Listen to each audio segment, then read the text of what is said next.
sorti. Maintenant, quand Saül sort comme ça, là, tout le peuple est comme, ben oui, faites de lui notre roi. Pourquoi?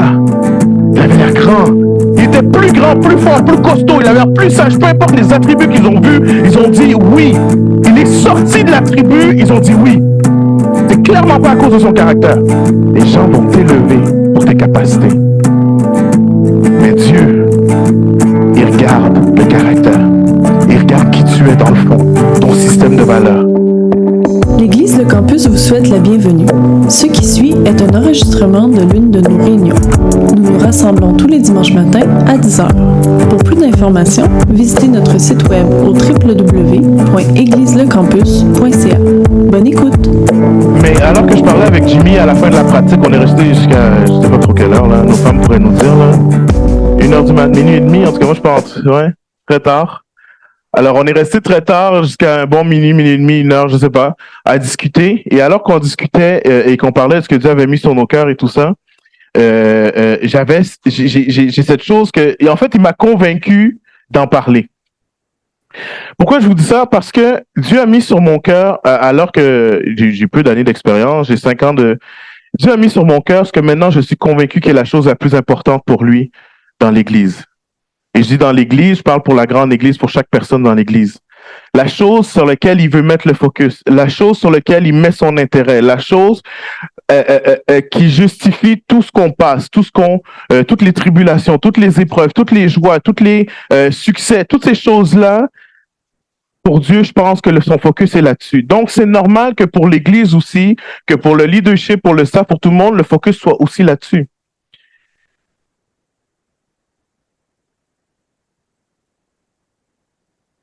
Cette chose-là, c'est la différence entre Joseph dans la Bible et Samson. Vous connaissez Samson? Il y en a qui disent Samson. Samson, parce que c'est un M. Vous connaissez Samson, vous connaissez Joseph? C'est la différence entre ces deux-là. Un qui fuit le péché et l'autre qui s'en va et qui tombe dedans. Un qui finit sa vie élevé par Dieu, exactement dans l'appel et la promesse qu'il lui a donnée. Un qui finit avec, oui, un acte grandiose, mais qui finit aveugle et enchaîné. C'est la différence entre David et Saül.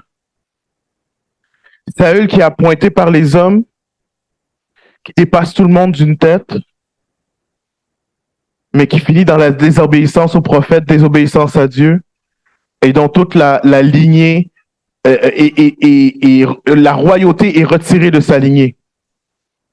La différence entre lui et David, qui est appointé par Dieu, qui avait en apparence aucun talent, aucune renommée, aucune réputation, et pourtant qui va finir roi pour toute sa lignée, au point où ce que Dieu va dire, voici un homme selon mon cœur, au point où ce que Dieu va dire, ma délivrance va passer par ta lignée, par ta descendance. La différence entre Joseph et Samson, la différence entre Saül et David. Et cette chose-là que Dieu a mis sur mon cœur, et faites attention aux mots parce qu'on va le définir, c'est le caractère. Le caractère, et le caractère selon la Bible, pas selon ce qu'on a tendance à dire. Quand je te dis, ah, t'as un sale caractère, toi. C'est pas ça que ça veut dire. Et je disais, je sais pas je pense à Jimmy ou je sais pas si c'est à Prince, j'ai dit, quand on prêche, on doit tellement définir nos mots. Définir. Parce que je fais le tour de la salle avec ce mot-là ici, et vous avez compris le titre de la prédication, puis ça c'est pour une couple de semaines. Bâtir, construire, bâtir son caractère. Mais si je faisais le tour de chaque personne et je dirais c'est quoi le caractère ici aujourd'hui, je pense qu'on aurait, je sais pas combien on est, là 12, on aurait 12 définitions différentes. Et c'est pour ça qu'il faut définir, ça veut pas dire que les définitions seraient mauvaises. Ça veut juste dire que si on veut parler de la même chose, il faut définir les choses. Est-ce que vous comprenez ce que je veux dire? Pour définir qu'est-ce que je veux dire par le caractère, et ce que je vais faire, c'est que je vais utiliser des exemples. Mais malheureusement, c'est ça que je disais, pour ça que je disais ça à Émilie. Il y a tellement d'exemples dans la Bible que j'ai sorti 25 références, mais ça servait à rien de mettre tout ça sur le PowerPoint parce que c'était juste mélangeant. Fait que je vais faire une introduction et je vous le dis, soyez patients parce que je vais survoler certains concepts que je ne peux pas approfondir ce matin. Et si Dieu le permet, si c'est ce que Dieu veut, si c'est ça que Dieu nous enligne, plus tard, on définira ces concepts-là, ou on définira ces mots-là, ou on définira ces traits de caractère-là. Mais pour l'instant, je veux juste, dans l'introduction, dans ce que je vais faire aujourd'hui, je veux juste dire pourquoi c'est important le caractère. C'est juste ça. Pourquoi c'est important. Et avant de vous faire des idées dans votre tête, attendez. Attendez. Ah ouais, là, les gens disent j'ai un sale caractère. Là, dans le fond, le pasteur, il prêche pour moi. Moi, je pense que je vais aller chercher un café pendant 30 minutes. Attendez.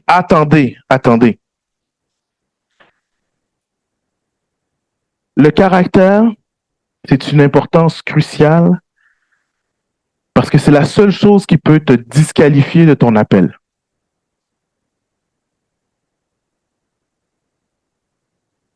Saül a été disqualifié à cause de son caractère, pas à cause du reste.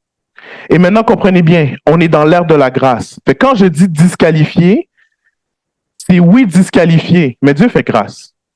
Mais oui, c'est disqualifié.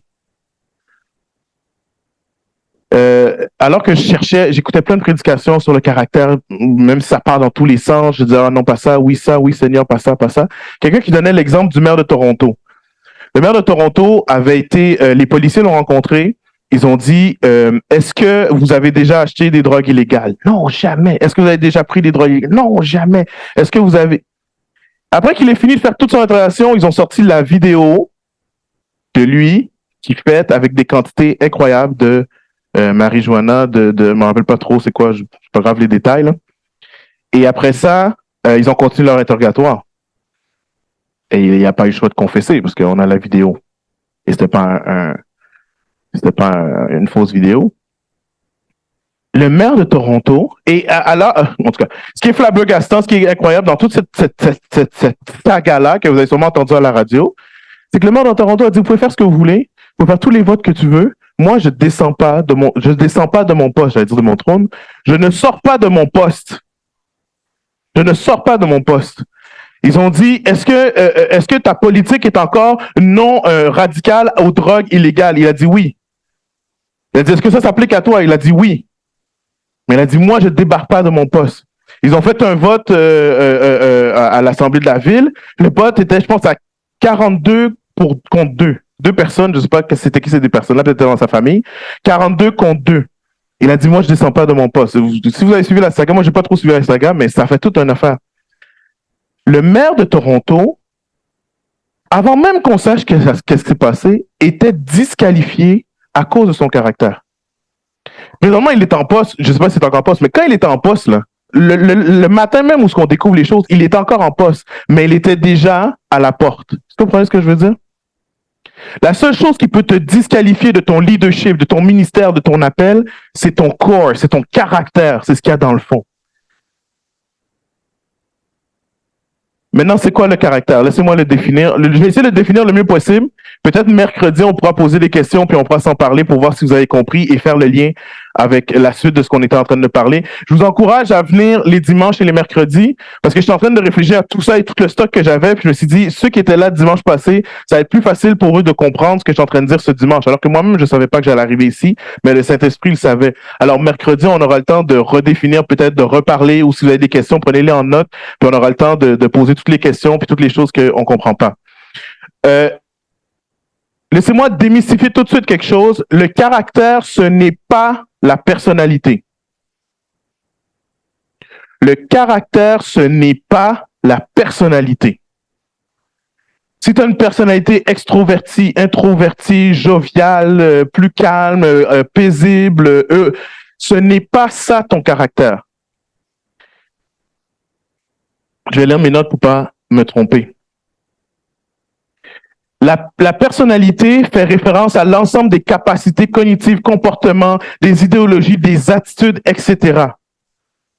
Le caractère fait plus référence aux qualités moraux, tandis qu'on ne voit pas. Ça veut dire ta personnalité, en passant quelques minutes avec toi, je suis capable déjà de la déceler.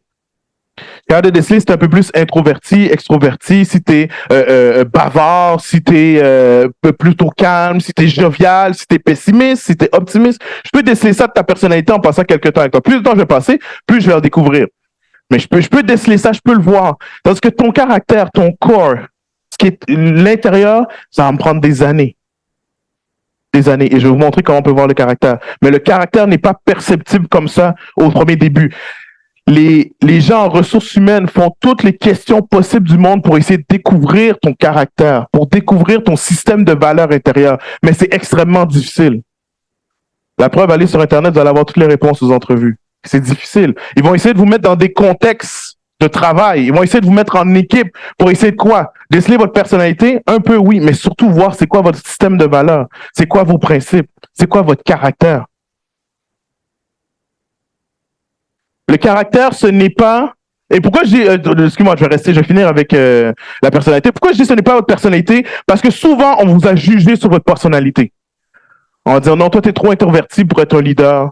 Ou toi, t'es trop extraverti, calme-toi un peu. Ou non, t'es trop pessimiste, c'est pas ça la voix de Dieu. La voix de Dieu, il faut être de bonne humeur. On vous a souvent jugé sur votre personnalité. Et pourtant, la personnalité, je comprends que, vous allez voir, il y a beaucoup de cours, beaucoup de choses qui vont parler et ils vont dire, on peut améliorer la personne. Mais qu'est-ce qui parle d'améliorer? C'est la personnalité. Parce que la personnalité peut changer, peut être transformée, peut acquérir Véro est en train de faire un cours, des patterns pour améliorer. Quelqu'un d'introverti peut devenir capable de communiquer en avant. Quelqu'un de gêné, timide peut apprendre des patterns pour communiquer, pour travailler sa personnalité, ce qui est apparent, ce qui est visible. Mais ce n'est pas ça le caractère. Le caractère est défini, et je vais essayer de le faire dans l'ordre, le caractère est défini par ton système de valeurs. C'est tes valeurs qui forment ton caractère.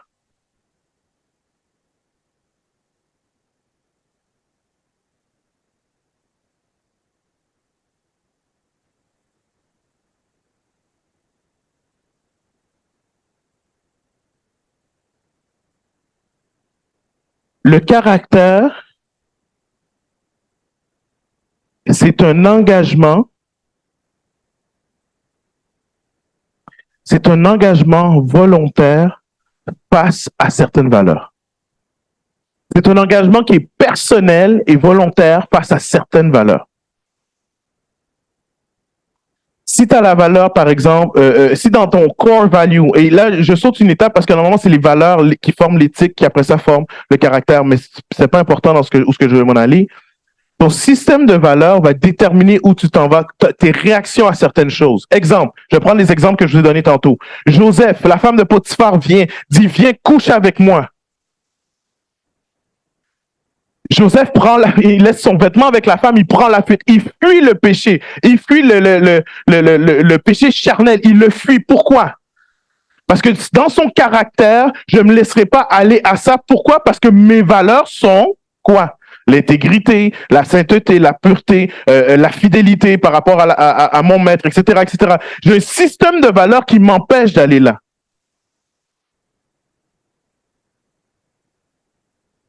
Saül est devant l'armée d'Israël, il attend Samuel pour aller au combat. Samuel ne vient pas, il prend tout son temps, il est en train de faire ses cheveux, je ne sais pas qu'est-ce qui se passe, il ne vient pas. Sa femme veut, je ne sais pas. Saül décide, vous savez quoi? Samuel, il prie, moi aussi je suis capable de prier, on va prier ensemble, on va faire le sacrifice, on va aller au combat. Il commence, il fait le sacrifice, à ce moment-là, Samuel arrive, comme d'habitude. Il dit, pourquoi as-tu désobéi?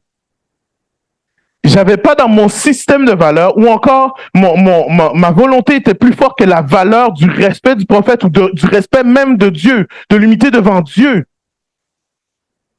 David est là devant Saül, Saül qui veut le tuer depuis des années, qui lui court après très bien, si bien qu'il doit se cacher dans des grottes avec des amis, des brigands. Et David a l'opportunité d'en finir avec Saül. Pourtant, il va couper un pan de sa robe et il va s'en aller. Pourquoi? Son caractère formé par la valeur du respect de l'autorité. Peu importe quelle autorité, parce que la valeur est le respect de quoi? Le respect de Dieu. C'est pas juste le respect de l'autorité, son respect de l'autorité découle de son respect de Dieu. Donc il décide, je ne mettrai pas la main sur loin de l'Éternel. Son caractère. Dans ces situations-là, c'est le caractère qui fait la différence. Je peux faire le tour avec Samson puis tout ça, mais ce que je veux que vous compreniez, c'est que le caractère n'est pas perceptible comme ça. Vous êtes assis là, vous êtes tous bien habillés, parfumés, maquillés, vous avez pris une douche, vous êtes beau. Je ne veux pas déceler votre caractère juste comme ça. Pour voir votre caractère, il faut qu'il soit testé. Oui, ça démontre un peu. Mais ça, c'est beaucoup de la personnalité aussi, par exemple. Quand je suis exubérant, compétitif, là, ouais, ça un peu, ouais. Mais effectivement, votre caractère doit être testé. C'est là que je vais reconnaître votre caractère.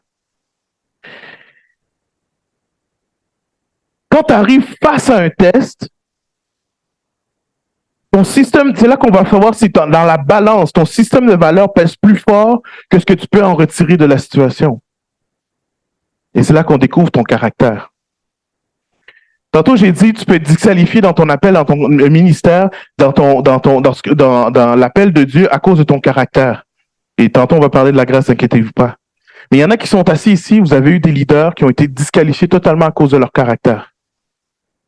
Combien d'hommes de Dieu et de femmes de Dieu on a vu tomber dans les dernières années, dans la pandémie, dans la COVID et même avant ça? Combien? Combien d'hommes de Dieu incroyables, avec des talents incroyables, des outils, des outils qui viennent du ciel, prophétiques, des outils éternels, là, des paroles de foi, des paroles de connaissance, des révélations de la parole de Dieu que personne n'avait jamais pensé avant, qui ont été disqualifiés devant Dieu, pas seulement devant les hommes, parce que des hommes, le monde sont prêts à élever quand même quelqu'un, mais devant Dieu disqualifiés à cause des failles dans leur caractère, alors qu'ils ont été testés par le pouvoir, alors qu'ils ont été testés par la gloire, la popularité, alors qu'ils ont été testés par l'argent, alors qu'ils ont été testés par les appétits. Vous comprenez ce que je veux dire? Les appétits, le sexe, le manger, le boire, toutes les choses de la chair, la drogue, tout ça. Ils ont été testés. C'est le test qui démontre le caractère. Et malheureusement, et c'est là que j'arrive avec la différence entre David et Saül. Le monde va t'élever pour tes talents. Le monde, ils vont te mettre en avant. Ils vont t'élever pour tes talents et tes capacités. Tu chantes bien, tu es un bon communicateur, tu as des outils prophétiques, tu as quelque chose, les gens vont te prendre, ils vont dire « Wow !» Ils vont te suivre pour tes talents, tes capacités. Ils vont te prendre là où tu es, même si que tu sois prêt ou tu n'es pas prêt. Surtout avec l'Internet maintenant, ils vont te mettre, ils vont dire « Voici, voilà, voici, vois ça. » Là, les gens vont regarder « Wow, regardez-le, regardez-lui, regardez. » Saül a été élevé parce qu'il était plus grand que les autres. Comprenez bien, et Dieu connaît le cœur des hommes, ils font une affaire de hasard avec le prophète pour déterminer, OK, ça va être telle tribu, ça va être telle famille, jusqu'à temps que ça va être Saül. OK? Ça, c'est correct, ça a été choisi. Maintenant, quand Saül sort, comme ça, là, tout le peuple est comme, ben oui, faites de lui notre roi. Pourquoi? Il avait l'air grand. Il était plus grand. Imaginez, une tête de plus que tout le peuple. C'est-tu assez grand pour vous? Ça, pas que quelques-uns, que tout le peuple. Il était plus grand, plus fort, plus costaud. Il avait l'air plus sage. Peu importe les attributs qu'ils ont vus, ils ont dit oui. Il est sorti de la tribu, ils ont dit oui. C'est clairement pas à cause de son caractère. Les gens vont t'élever pour tes capacités. Mais Dieu, il regarde le caractère. Il regarde qui tu es dans le fond, ton système de valeurs. Il y en a qui vont appeler ça le cœur, il faut appeler ça le cœur, mais moi je veux rester sur ce mot-là pour que ça soit bien défini. Pourquoi je parle de caractère? Parce que les valeurs de David étaient présentes quand il avait 12 ans et qu'il était dans les champs avec la brebis, les brebis, le lion, l'ours. Son caractère a été testé là, alors que personne ne le voyait. Sa confiance en Dieu a été testée là. Son amour pour Dieu dans la louange et l'adoration, c'est pas quand il a écrit 50 psaumes que ça a été testé. C'est dans les chants, quand il pouvait faire tout ce qu'il voulait, qu'il décidait de louer Dieu. Son courage, ça veut dire ça découlait de sa confiance en Dieu, a été testé quand le lion est venu et l'ours est venu. C'est là que ça a été testé. Quand il est arrivé devant Goliath avec tout le peuple, son caractère était déjà fait, c'était déjà réglé. Mais là, les gens l'ont vu. Ah, David a tué ses 10 000, il commençait à chanter. Mais David, son caractère n'a pas été bâti devant les gens. Il a été bâti dans le secret. Le caractère est... OK.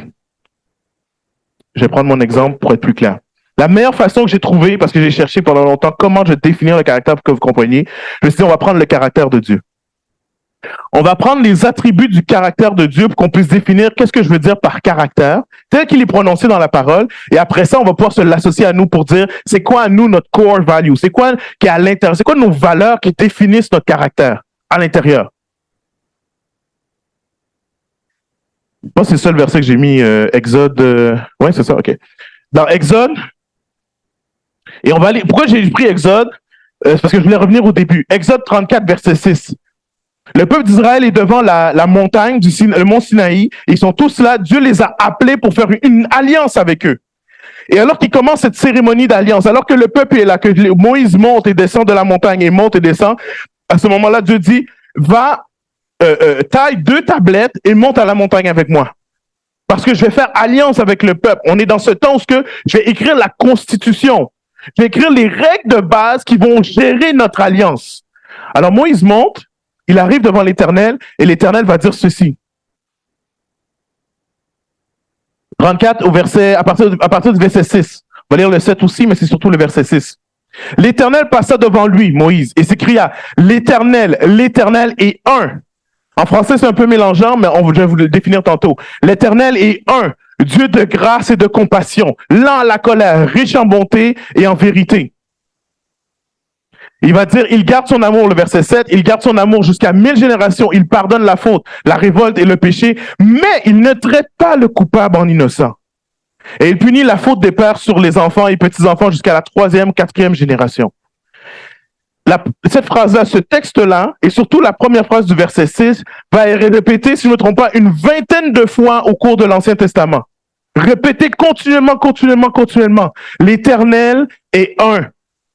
Si vous lisez en anglais, vous allez voir, he is one. En français, un puis un le chiffre, puis un comme un Dieu, c'est la même chose. Mais dans l'hébreu, c'est pas la même chose. L'Éternel est un. Il est un Dieu de grâce et de compassion. Lent à la colère, riche en bonté et en vérité. J'ai pris chacun des mots ici qui étaient dans l'hébreu et je les ai définis.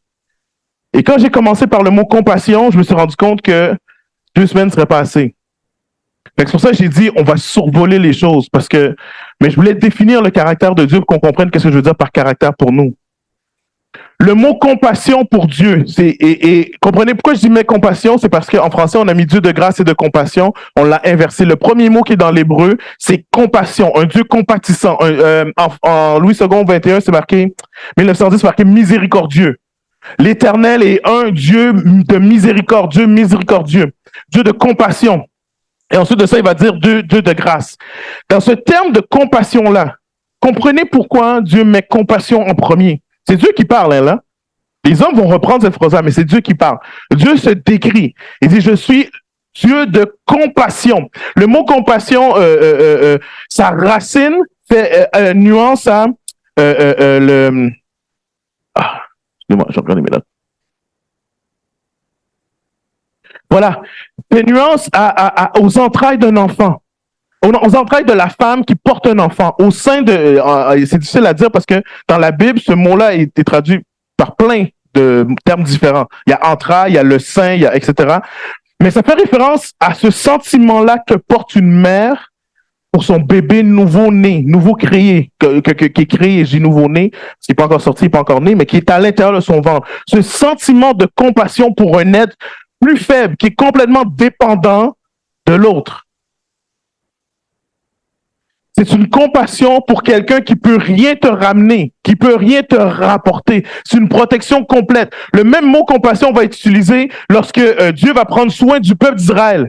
Ils vont sortir d'Égypte et Dieu va dire, j'ai eu compassion d'eux. Ça veut dire, j'ai entendu leur cri. Compassion. Le même mot va être utilisé lorsqu'ils marchent dans le désert. Il va dire, j'ai pris soin de votre manger, de votre boire, de vos vêtements. La parole va dire, c'est leurs vêtements pendant 40 ans se sont jamais usés. pas usé une seule fois. Ils n'ont pas eu besoin d'en mettre un autre, d'en acheter un autre. Jamais usé. Ce terme qui est utilisé là, c'est j'ai mes compassions pour vous. Et pendant tout l'Ancien Testament, quand on arrive à ce terme-là, et que Moïse et le peuple, bon, ça c'est incroyable, mais pendant qu'ils sont en train de faire la cérémonie d'alliance, Moïse monte sur la montagne, pendant ce temps-là, le peuple en bas se rebelle. J'avance un peu trop vite parce que c'est pour ça que je vais vous dire pourquoi il dit je retiens la faute des gens jusqu'aux petits-enfants. Ça a l'air incompréhensible, mais je vais vous dire pourquoi. Comprenez qu'à ce moment-là, Dieu veut faire alliance, Moïse est là et le peuple en bas se rebelle.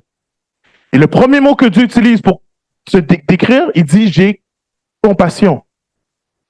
Compassion.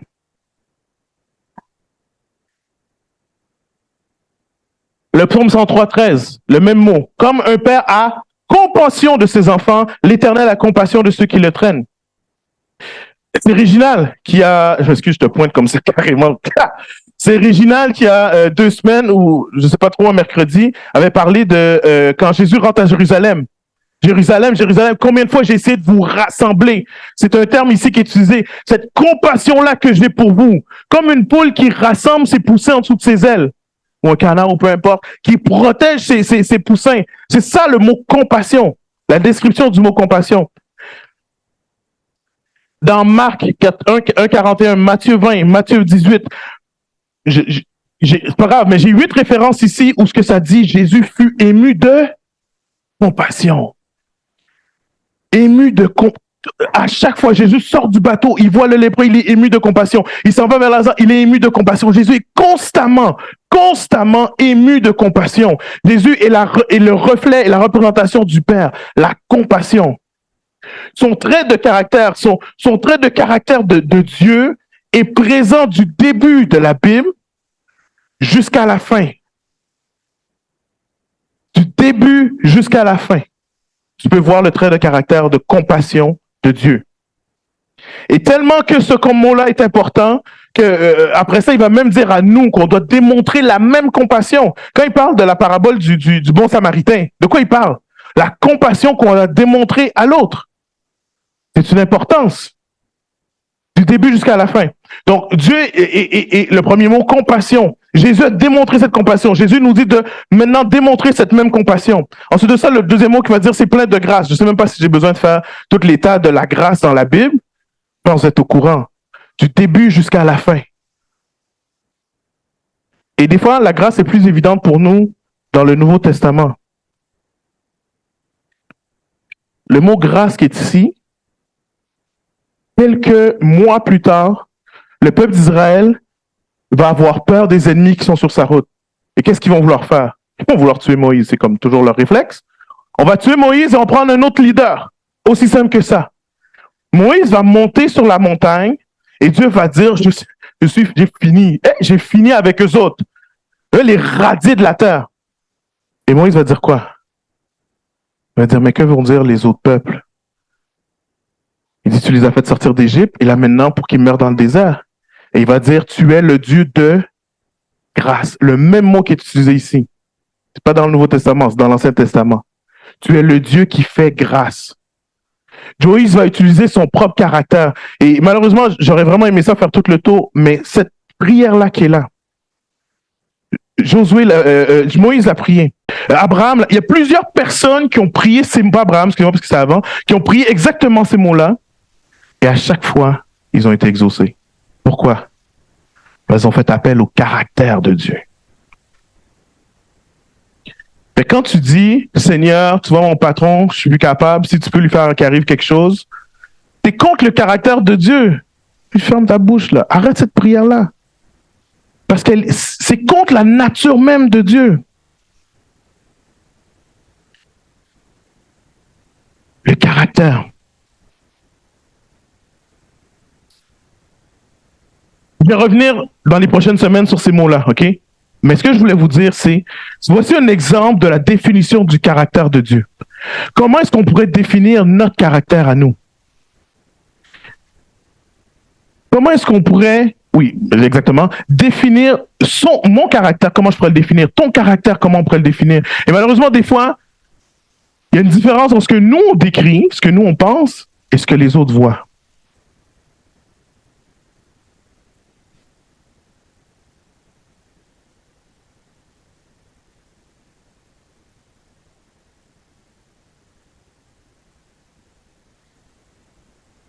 le caractère, c'est ce qui est utilisé, c'est ce qui est reconnu, c'est ce qu'on utilise pour bâtir la confiance. Quand vous venez ici à l'église et vous me voyez comme moi, je vais prendre moi comme exemple parce que je ne peux pas prendre quelqu'un d'autre, je suis le leader de l'église.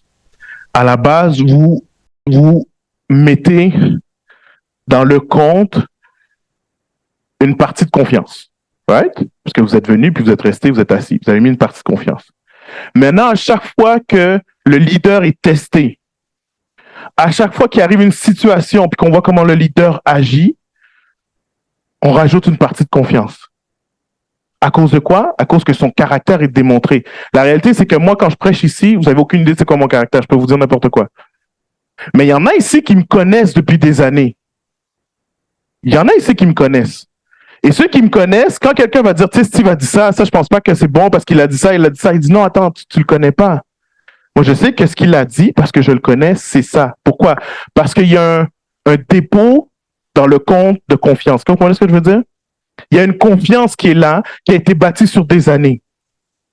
Maintenant, vous connaissez vous-même personnellement, ou vous avez entendu ou quoi, des leaders ou ce que, à cause d'un test de caractère, à cause d'une faille dans le caractère, le compte a été fermé. Les gens ont perdu confiance. Est-ce que je suis le seul qui connaît des leaders comme ça? Maintenant, c'est rare. C'est rare qu'on arrête de suivre un leader à cause de ses talents ou de ses outils. Ah, Steve, il est bon au piano, là, mais aujourd'hui, il a fait une fausse note.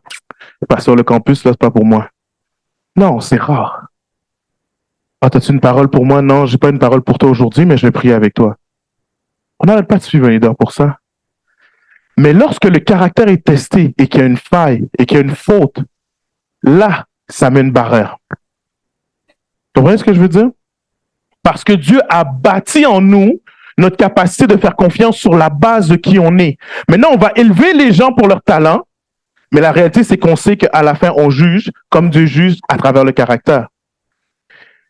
C'est pour ça que, j'aurais peut-être faire ça seulement dans le cours de leader, mais c'est pour ça qu'on attend que Dieu élève les gens et que nous, on n'élève pas les gens selon ce qu'on voit. Quand je prie pour avoir un comité, pour avoir un leader, pour avoir quelqu'un, même pour ouvrir la porte ce matin ou pour n'importe quoi, je cherche dans mon cœur, dans ce que Dieu met dans mon cœur, qui Dieu veut prendre. Que ce soit même pour faire le café. Pourquoi? Parce que j'ai qu'une faible perception de votre caractère. Mais Dieu connaît. Dieu sait. Et Dieu est prêt à prendre des gens qui sont dans les champs, en train de chercher sa face et tout ça dans le secret pour les élever à cause de leur cœur, à cause de leur caractère. Maintenant, où est-ce que je m'en vais avec tout ça? Et là, j'avais dit que j'allais arrêter à moins quart, j'ai même pas vu le temps passer, je suis désolé. Où est-ce que je m'en vais avec tout ça? Le Seigneur a mis dans mon cœur, j'aime pas ça, je me mets à la table, je manque tout le temps la moitié. Si je me mets exactement ici, je peux voir tout le monde. Peu importe ce que je me mets, je perds du monde. Le Seigneur a mis dans mon cœur, pour cette année, il dit, je veux bâtir des caractères. Et maintenant, il faut revenir, c'est quoi? Il faut appeler ça des cœurs, il faut appeler ça des personnes, appelez ça comme vous voulez, mais ce que j'ai reçu, moi, c'est je veux cette année bâtir des caractères. Et ceux qui me connaissent et qui attendent après moi, je vais vous le dire, je me suis arrêté, j'ai dit, Seigneur, t'es grave là. Grave. Pourquoi? Qu'est-ce que je peux faire, moi, pour bâtir le caractère d'Original? Qu'est-ce que je peux faire, moi, pour bâtir le caractère de Jimmy, le caractère de Prince? Et je parle même pas des femmes là qui sont dans... Qu'est-ce que je peux faire, moi, pour bâtir votre caractère? Je peux vous tester. Si Dieu me donne le mandat de vous tester, on va y aller. Gloire à Jésus, je vais vous tester. Non. Cette année, cette parole-là que j'ai reçue pour l'année, c'était la parole qui m'a rendu le plus dépendant de Dieu pour ce qu'on va faire. Le plus dépendant. Pourquoi? Parce que la façon que Dieu va agir de ce que je ressens, c'est je vais faire ressortir des situations dans la vie des gens qui sont des tests de leur caractère. Maintenant, ça ne veut pas dire que vous alliez... J'ai des tests, comprenez bien, là. C'est des choses, c'est des révélateurs du caractère. Ce n'est pas des tests, pas des examens, là, vous passez ou vous coulez. C'est des révélateurs du caractère. Et ces révélateurs-là vont indiquer, vont vous apprendre à bâtir votre caractère. Ça veut dire que je suis face à une situation. J'ai le choix de ça, j'ai le choix de ça. Des valeurs qui sont en moi, mais j'ai aussi une récompense qui viendrait si je faisais ça. une récompense identitaire, une récompense monétaire, matérielle, émotionnelle. J'ai une récompense qui viendrait, mais ça semble aller contre mon système de valeurs. Quelle décision je prends? Qu'est-ce que je fais? Ces moments-là, c'est les moments où vous bâtissez le caractère. On bâtit une maison quand on tape sur le clou, pas quand on le flatte. C'est à ces moments-là qu'on bâtit. Je vais inviter mon père à avancer, s'il vous plaît.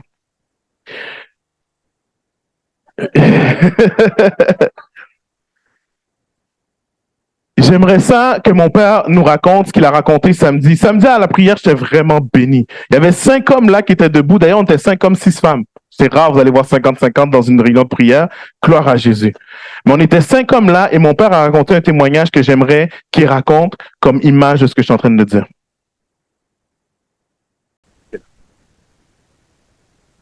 Qui était là hier.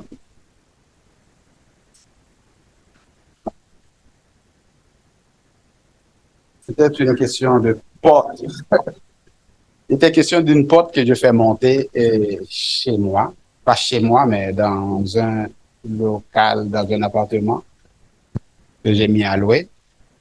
Et puis la porte était mal montée. Donc, j'étais pris avec ça. Quand je parlais avec le contracteur, bon, il vient, il regarde la porte. Pas il vient.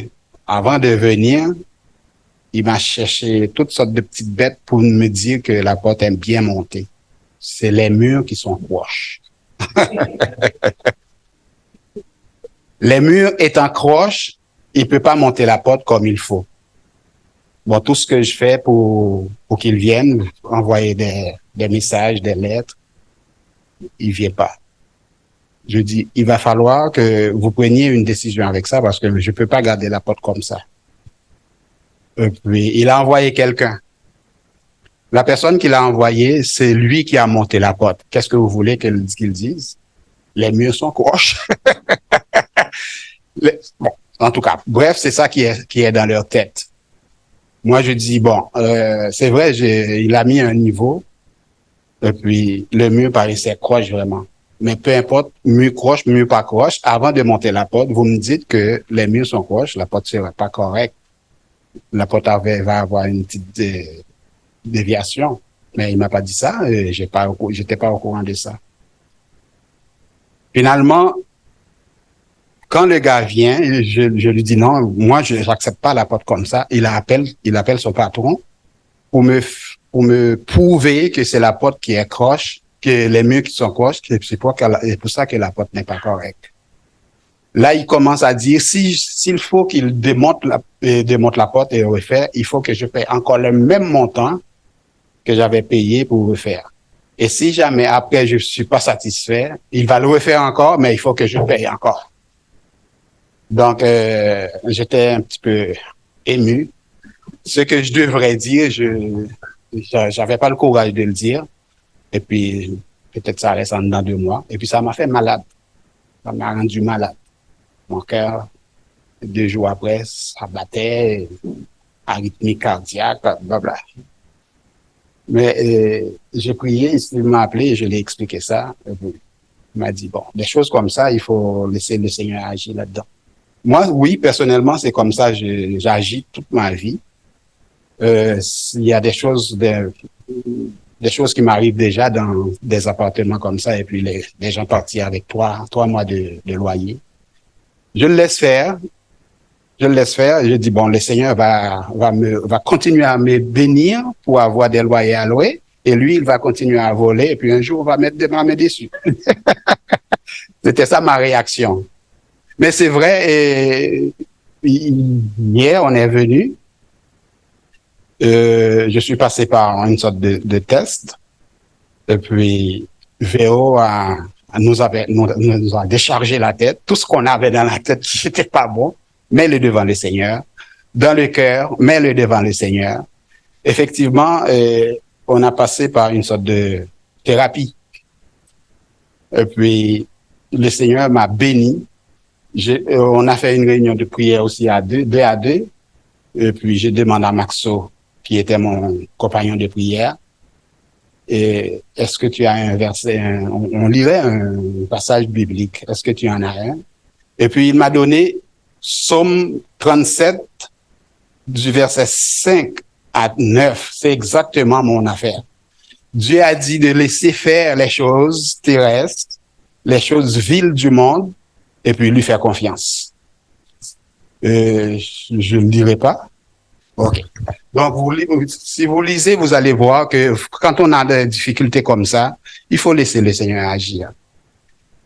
Ne pas laisser des choses rentrer dans nous, et puis le VO a tout enlevé. Bon, en tout cas, la parole que tu avais apportée a tout enlevé, et maintenant je remets tout entre les mains du Seigneur.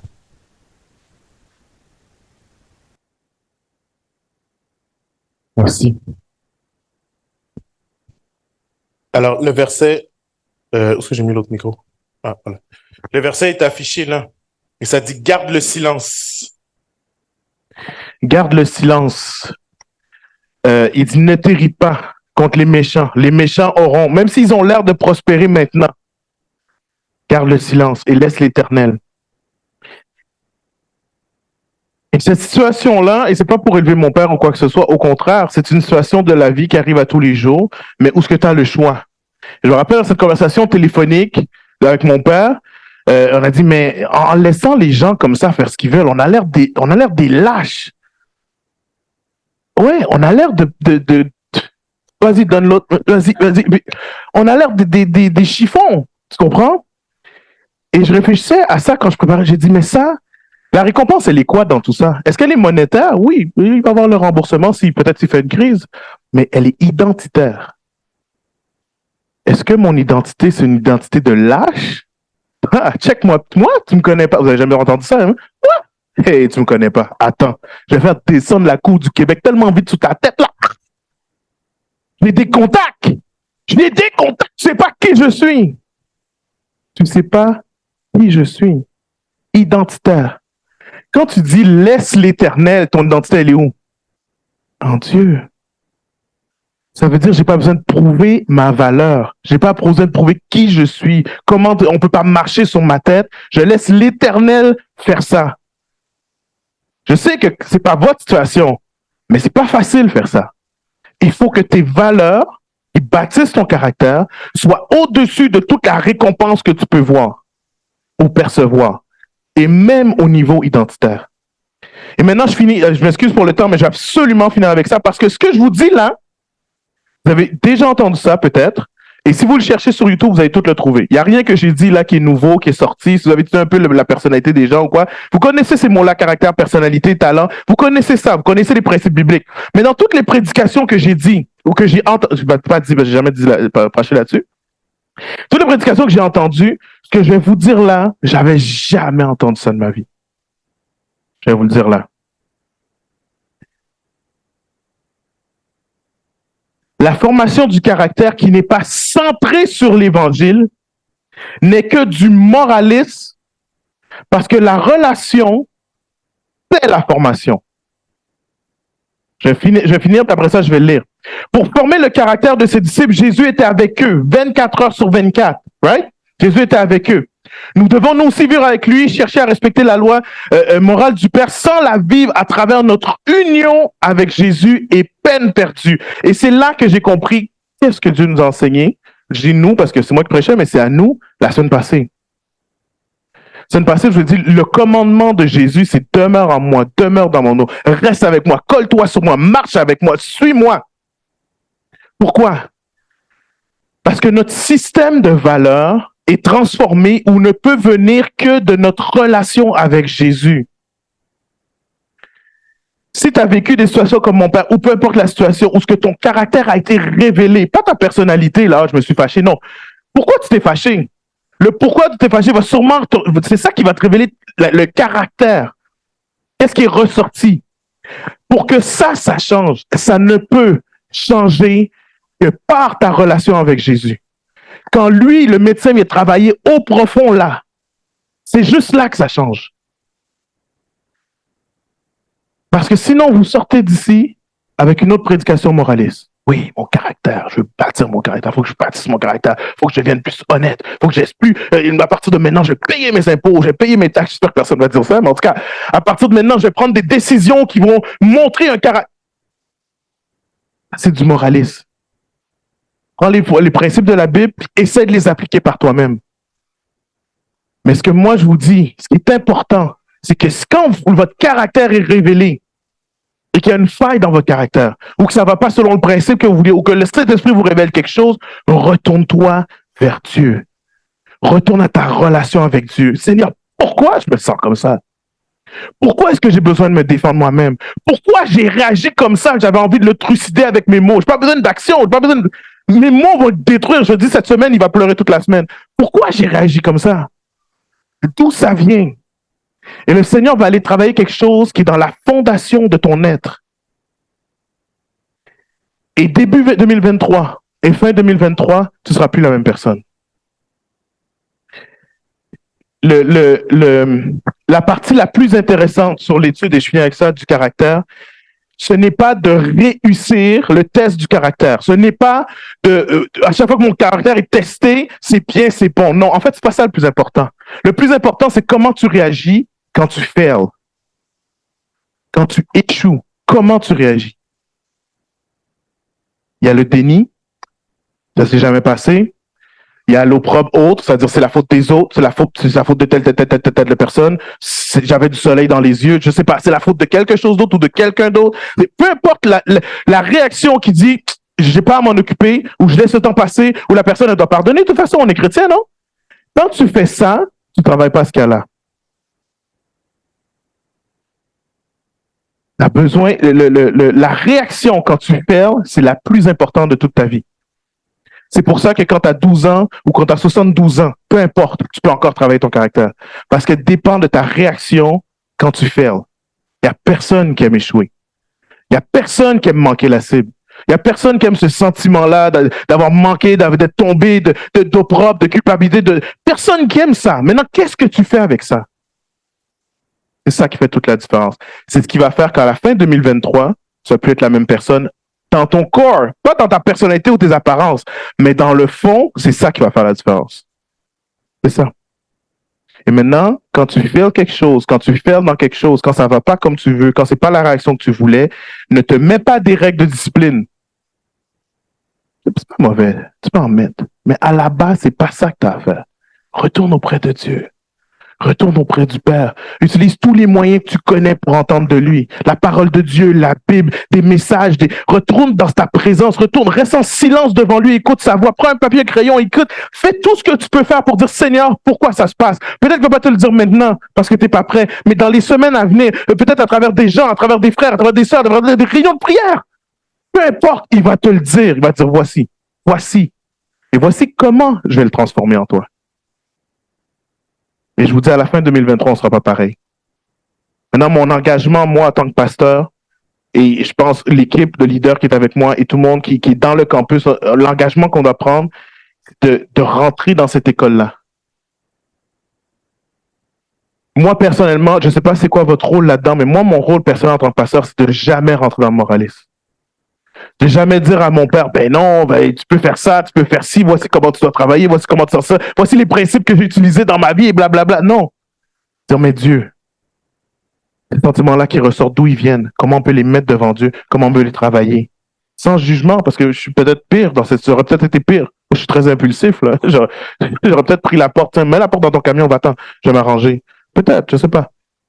Donc, c'est pas le but, c'est pas de juger. Quand vous êtes frère avec frère, sœur avec sœur, et qu'il y a des problèmes de la vie qui font face, on va passer de plus en plus de temps ensemble. C'est ça le but de pas juste le dimanche matin, mais dans la semaine. Quand les problèmes font face, c'est quoi tes conseils? Ah oui, j'ai un contact pour toi qui va t'aider. Oui, j'ai... Peut-être que oui, après, mais avant. Peut-être que dans cette situation-là, tu avais raison de te mettre en colère. Jésus s'est mis en colère, hein? Vous savez? Mais quel est le motif? Quelle est la raison? Est-ce que ça t'a affecté dans ton identité? En tout cas, anyways, il y a tellement de façons que Dieu veut travailler ça, mais il faut qu'on soit conscient de ça. Il faut qu'on soit conscient, parce que c'est ça qui va nous permettre de changer. Bâtir le caractère, construire votre caractère, c'est l'investissement le plus important que vous pouvez faire de toute votre vie. Toute votre vie. C'est l'investissement que vous pouvez faire le plus important, peu importe votre âge, vos circonstances, c'est là que ça se passe, dans le caractère.